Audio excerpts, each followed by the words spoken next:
Et puis en plus, vous là qui dites tu n'as même pas encore brossé, il est 15 heures ici. Donc si tu es là-bas et qu'il est 7 heures du matin et que yo, continue à live, il y a pas tout son connu comme on ne pense pas que tout le monde, qu'il est 7 heures du matin ailleurs. Ah, il y a d'autres questions.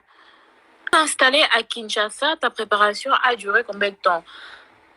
Sincèrement, je continue toujours à meubler ma maison, de faire ce que je dois faire pour rendre la maison vivable pour les enfants.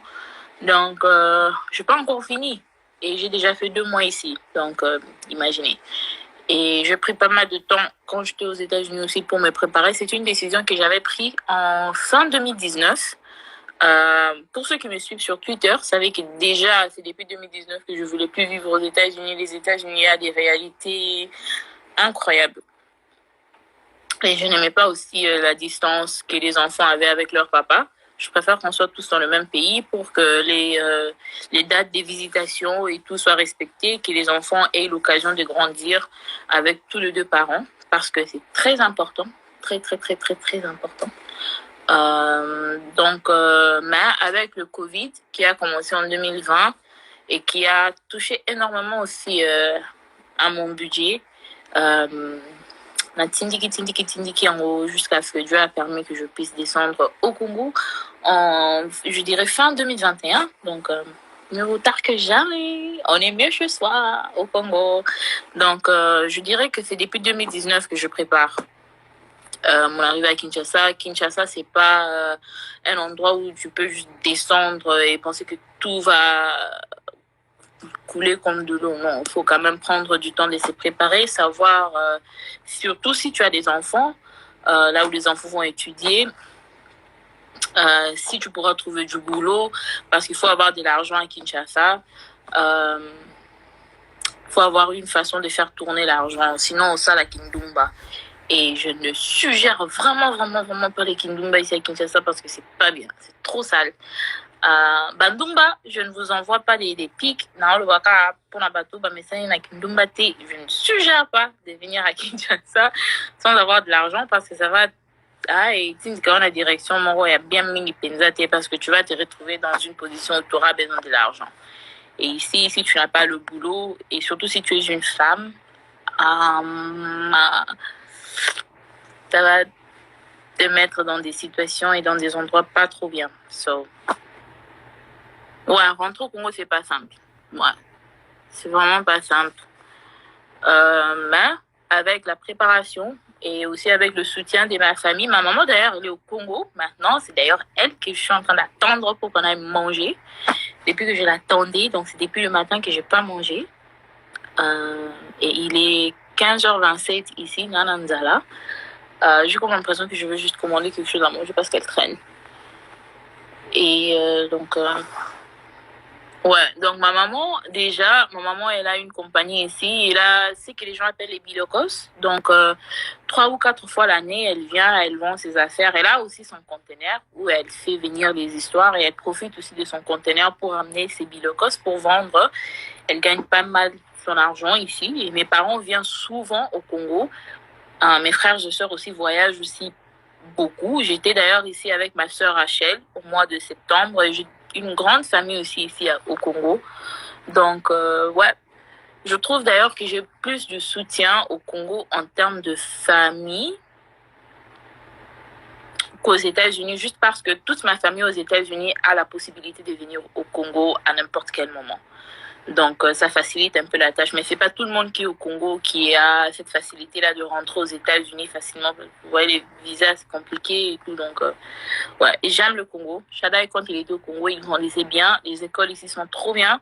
Il y a beaucoup de valeurs au Congo que j'aimerais que mes enfants grandissent avec. La culture. Donc, en gros, je dirais que la seule chose que les États-Unis dépassent le Congo, c'est juste en termes de sites touristiques, des choses à faire aux États-Unis sont largement ébellées qu'ici au Congo. Mais comme je dis, nous, on a quand même cette grâce-là de facilement bouger, de facilement voyager. Donc, je trouve que le Congo, c'est meilleur, surtout pour la situation dans laquelle je me retrouve. J'ai mes enfants, mais je suis divorcée. Ils doivent aussi avoir leur papa dans leur vie. Leur papa, il est basé, il travaille au Congo, donc c'est plus facile pour nous tous, que toute la famille soit au Congo, que les enfants soient heureux de leur côté avec papa et puis avec maman aussi, qu'ils soient heureux. Donc les enfants méritent d'avoir tous les deux parents dans leur vie, présents dans leur vie. Donc c'est un peu ça. Donc je préfère largement le Congo.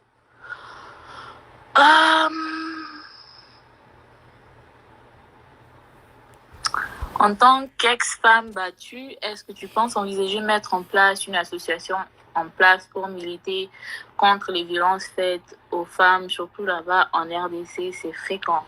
De quelque sorte, oui. En fait, je pense qu'il y a les violences conjugales partout. Donc, j'aimerais pas que les gens aient l'impression que c'est juste au Congo ou bien c'est au Congo des âmes. Non. Aux États-Unis, je dirais que sur toutes les femmes qui meurent, qui ont des morts prématurées aux États-Unis, je crois que c'est quelque chose comme 70% qui meurent dû au coup de leur conjoint. Donc la violence conjugale est partout. Mais ce que j'ai constaté que je pourrais faire peut-être à mon niveau pour essayer de combattre ces fléaux au Congo, c'est de trouver un moyen de donner à la femme congolaise l'autonomie financière. Parce qu'il y a beaucoup de femmes qui restent dans des mariages ou bien dans des relations pas bien, juste parce qu'elles n'ont pas d'autre option. Donc, elle a peut-être des enfants et elle ne sait pas si elle quitte le mariage ou on l'a pas, elle ira où avec ses enfants? Elle ira peut-être quelque part où ça sera pire parce que c'est pas tout le monde qui va t'accepter avec tes enfants dans une nouvelle relation. Elle s'est dit avant des Libana.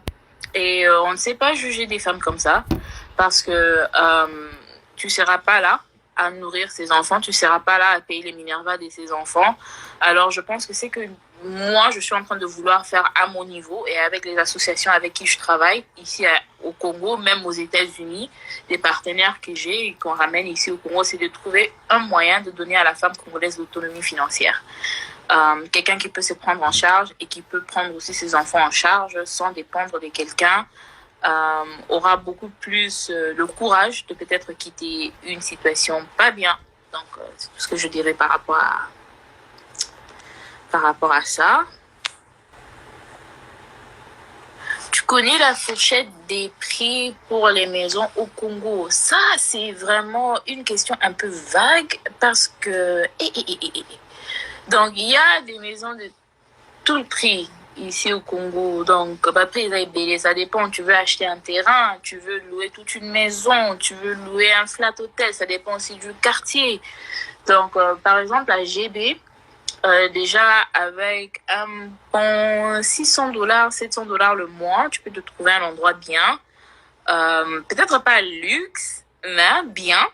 Même à Lingwala. Ça, c'est des endroits un peu autour du centre-ville. Hein. Gombe, c'est un peu cher. Gombe, je pense que c'est la commune la plus chère pour louer ou pour acheter une parcelle. Gombe, c'est very high. Moi-même, je ne vis pas à Gombe because I don't have Gombe money. Okay? Gombe is very expensive. Okay? I don't have that type of money right now. Et je ne compte pas aussi payer. Parce que tu vois, comme à Gombe, un appartement de luxe à Gombe, ça peut commencer à 3000, 2500, 3000 le mois. Ça commence à ces prix-là et ça c'est pas dans mon budget. Okay? That is too much money. Donc, ta question est vraiment vague. C'est pour ça qu'il y a des commissionnaires. Qu'est-ce que tu as fait? Hein? Comment dire que c'est le quoi, Oliad? Nakata live poni, siko nakata live pona sani. Na beta masona yo, ta mutu, ta zolo songe. Laisse-moi tranquille. Ciao na live. Ok, Valine. J'ai ma petite soeur et mon assistante qui est là, elle m'a vu nakata live. Là, tout se détendre. Je vais d'abord arrêter les commentaires parce que il y a des gens là. Je sais pas, voilà, Ndivu, on va ne voir Beda Show. C'est une live about pardon. Allez chez Beda Show, ici on parle pas l'arabe. Sorry.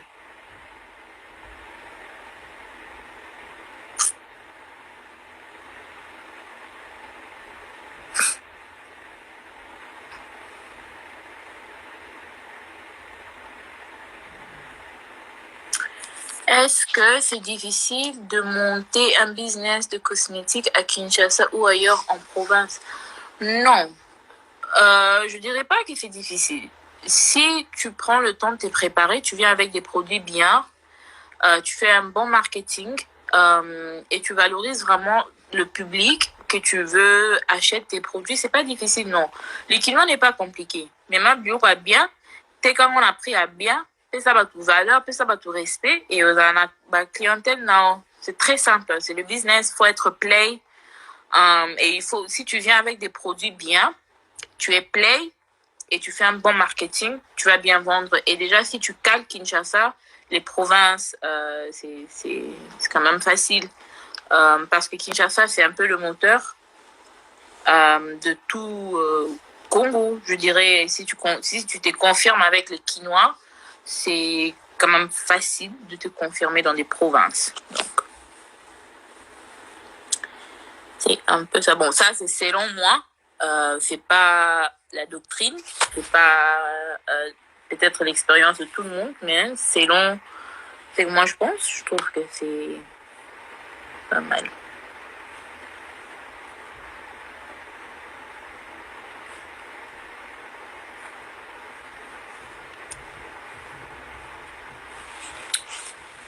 Tu vas définitivement vivre à Kinshasa. Si j'ai bien compris, ça serait pour quand l'Amérique va pas te manquer. Je peux voyager à n'importe quel moment pour les États-Unis. En tout cas, c'est pas compliqué.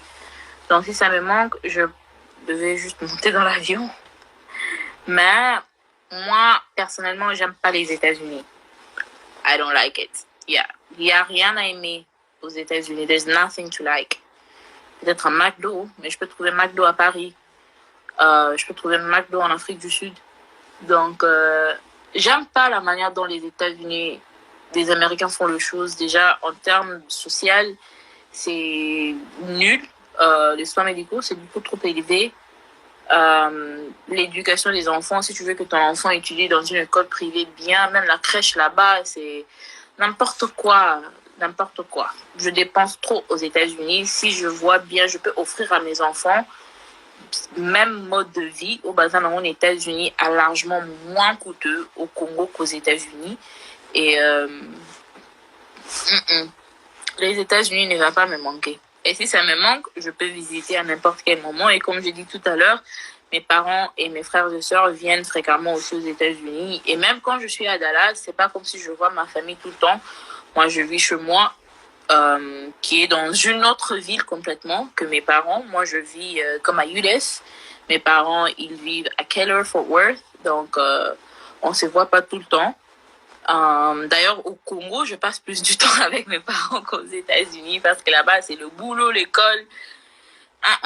Les gens ne vivent pas aux États-Unis. Aux États-Unis, les gens existent. Donc, vous êtes là à exister, mais vous n'êtes pas là à vivre. Et moi, cette vie-là, ça me rend dépressive et I don't want it, I don't like it.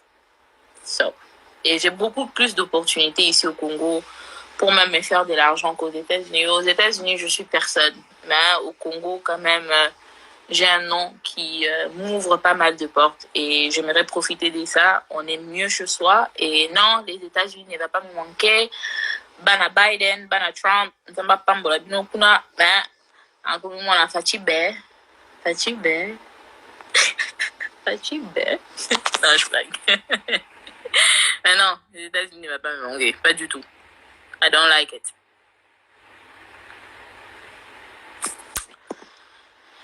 Est-ce que l'école des enfants n'est pas trop coûteux là-bas? Moi, je trouve d'ailleurs que c'est moins coûteux au Congo qu'aux États-Unis. Parce qu'ici, l'école où mes enfants vont étudier, ça lycée Prince de Liège. Shada, il a étudié là-bas en 2018. Quand il a commencé l'école, c'est là où il a commencé. Je crois lycée Prince de Liège, si je ne me trompe pas, le Minerval pour l'année entière, c'est 4 000 $. Mais c'est coupé dans des tranches. Donc, tu payes une partie. Au premier trimestre, je crois, tu payes quelque chose comme 1500 ou 1500 € pour l'inscription et aussi pour le premier trimestre. Puis tu ajoutes encore, je crois, 1000 € en décembre, et puis tu ajoutes encore un peu avant la fin de l'année. Donc, je sais que l'année entière, je crois que c'est quelque chose comme 3 500 ou 3 800 euros, légèrement plus de 4 000 dollars. Et ça, c'est pour l'une des meilleures écoles. Au Congo, c'est une école privée, c'est une école belge, où le curriculum, ce qui s'apprend à l'école est valide en Europe, c'est valide aussi aux États-Unis. Donc, je peux dire que c'est comme 4 500 pour l'année entière à l'école belge. Quelque chose qui est faisable pour moi, selon mon budget. Mais selon mon budget aux États-Unis, l'école française, parce que je veux vraiment que mes enfants soient bilingues, qu'ils parlent anglais et français. Et le français doit s'étudier. Pour parler correctement le français doit s'étudier. Donc, il faut partir à l'école et apprendre le français à l'école. Le français, c'est pas comme l'anglais. L'anglais, c'est une langue facile à apprendre et les anglophones sont plus larges que les francophones en termes de langue. Si tu commets des erreurs en français, c'est grave. Mais si tu commets des erreurs en anglais, ça passe. Nobody cares. Et l'école française à Dallas, Shada, il a étudié là-bas l'année passée et n'a Katani. Laissez-moi vous dire, Nakatani, c'était trop coûteux. Une année pour l'école primaire à l'école française à Dallas, c'est 22 000 dollars. Qui a 22 000 dollars à dépenser chaque année juste pour l'école? Not me. Vous, si vous êtes riche et vous avez 22 000 dollars à dépenser à l'école chaque année pour les études de vos enfants, en tout cas que Dieu vous bénisse. Moi, je passe ce genre d'argent, ok? Donc, je trouve que pour le genre d'école que je veux pour mes enfants, c'est moins coûteux pour nous au Congo qu'aux États-Unis. Parce que 22 000 dollars face à 4 000 dollars, c'est énorme. C'est vraiment énorme. Donc, non, je préfère largement le Congo en termes des études que les États-Unis, sincèrement.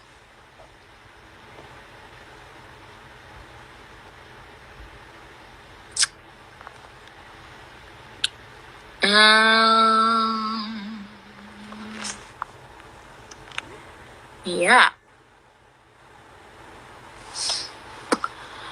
Are you not worried que tes enfants vont perdre l'anglais et s'ils sont inquiets? Non, il y a beaucoup d'enfants qui étudient au Congo qui parlent l'anglais, hein. Et vu que moi, on parlera l'anglais à la maison, mes parents, quand ils communiquent avec mes enfants, ils ont leurs amis, leurs cousins, leurs frères et sœurs aussi qui parlent anglais. Donc, non, je pense pas. Et je verrai. Peut-être quand ils seront à l'école secondaire, si on peut leur transférer de l'école belge à l'école américaine, à Tassok, pour que ce soit plus facile pour eux. S'ils veulent aller à l'université aux États-Unis, ils auront facilement cette transition-là via Tassok. Mais l'anglais n'est pas une langue difficile à apprendre. Laisse tomber. Tu peux prendre quelqu'un qui viendra à la maison, qui va apprendre tes enfants l'anglais. Ils vont bien parler l'anglais, vu que moi aussi, je parle parfaitement bien l'anglais. La télévision sera en anglais. Tout ce que Shada et Zion regardent sur YouTube, c'est en anglais. Donc, je ne pense pas qu'ils vont perdre la langue. Non. Je tiens vraiment à privilégier le français. Une grande partie de la famille des garçons parle au français. La famille de leur papa, ils parlent complètement français. Ce ne sont pas des anglophones. Donc, les enfants doivent avoir aussi un moyen de communiquer avec la famille de leur papa et avec leur... Bon, leur papa, il parle anglais, mais la famille de leur papa, c'est pas tout le monde qui parle anglais. Donc, on va vraiment privilégier une langue où les enfants pourront facilement communiquer avec tout le monde dans la famille. Donc, je trouve que c'est plus important que les enfants connaissent le français que l'anglais pour le moment. Mais on va pas négliger l'anglais. Les enfants vont parler anglais. C'est pas un problème. Mesdames et messieurs de la page C'est vrai TV, vous venez d'écouter Peniel Mupenya. Alors, elle a expliqué son plan de rester à Kinshasa pour finalement, afin que le frère Mike Kalambay soit aussi en mesure de voir ses enfants quand il le veut. Et puis, elle aussi, elle dit que aux États-Unis, elle est personne en fait, mais au Congo, elle dit qu'elle a un nom, alors elle voudrait profiter de son nom pour faire du business. Donc, c'est ça. Alors, voilà. Donc, parce que vous savez, aux États-Unis, si tu vas là-bas, tu dis par exemple à quelqu'un, tu connais Peniel. Oui, oui, mais comme Peniel, oui, qu'est-ce que ça fait? Mais Akin, bon, elle présume que son nom a de l'impact et tout, hein, donc elle aimerait profiter de cette occasion. Parce que dès que tu descends à Kin, Peniel Kalambay et tout, Peniel Samba et tout, de toute façon, on va toujours la référer en tant que l'ex de Papa Mike. Alors, dans le business, donc son nom va vraiment jouer un grand rôle. Alors voilà, elle a expliqué toutes les difficultés qu'elle a eues avec son fils Shaddai. Elle a même dit que l'école lui coûtait $22,000 par année. Alors qu'à Kinshasa, juste pour Shaddai, ça serait combien? $4,000 comme elle a expliqué. Donc voilà, finalement, qu'est-ce que vous en pensez? Est-ce la bonne décision ou comment? Donc voilà, je pense que Peniel est vraiment déterminée parce que déjà elle dit que elle est déjà en train de meubler la maison pour ses garçons. Donc voilà, aujourd'hui nous avons vu la photo de Papa Mike avec ses fils et tout. Il n'a pas déterminé où est-ce qu'ils vont parce qu'ils étaient dans l'avion et tout, mais on présume peut-être que c'est au Congo parce que vous savez, Papa Mike a beaucoup de ses business et tout, son groupe et tout. En tout cas, vous savez mieux que moi, donc c'est vraiment ça. Alors voilà, Peniel a vraiment l'air heureuse. Je me demande si Peniel est toujours avec Didier et tout. Didier Lèvres Rose, Monsieur Ivoirien. Je me demande s'ils sont toujours ensemble et tout. Waouh. Parce qu'il y avait des photos et tout. Ils étaient partis au Mexique et tout. Et puis voilà, je sais pas si Peniel est toujours avec, je sais pas si elle finalement elle va vivre la relation à longue distance avec Didier ou finalement ils sont plus ensemble et tout. En tout cas, elle n'en a pas parlé. Dans les lives, il y avait des gens qui l'a posé des questions par rapport à Didier, Monsieur l'Ivoirien, Lèvres Rose, mais elle répondait pas. Bon, de toutes les façons, dans son Instagram, en tout cas dans ses blogs, il n'y a plus les photos de Didier. Peut-être qu'ils sont plus ensemble, mais on ne sait pas. Mais de toutes les façons, ce qui compte est que Penny dit qu'elle est vraiment épanouie et qu'aux États-Unis, elle était très dépressive et tout. Donc là, voilà, tout compte fait. Elle a décidé de faire sa vie à Kinshasa. Est-ce que ça veut dire que Monsieur Didier, l'œuvre est rose, papa ivoirien, va aller aussi vivre au Congo avec Peniel et tout? Parce que moi ça avait vraiment l'air sérieux, hein. C'était comme si c'était vraiment de l'amour, mais ils sont même partis au Mexique et tout, la belle vie. Et waouh, ça c'était vraiment Roméo et Juliette. Dans le film de Titanic, c'était DiCaprio et Rose. Donc voilà quoi. Mais là, en tout cas, finalement, Peniel va rester à Kin. Alors, elle dit que si c'est pour retourner aux États-Unis, ça serait peut-être juste pour manger du McDo. Donc voilà, mais à ce que je vois, c'est comme si Madame Moupenia est vraiment décidée. Alors voilà, qu'est-ce que vous en pensez? Est-ce une bonne décision ou ça ne l'est pas? Donc c'est ça. Alors que Dieu vous bénisse. Commentez. Que Dieu vous bénisse. Abonnez-vous massivement sur C'est Vrai TV. Que Dieu vous bénisse.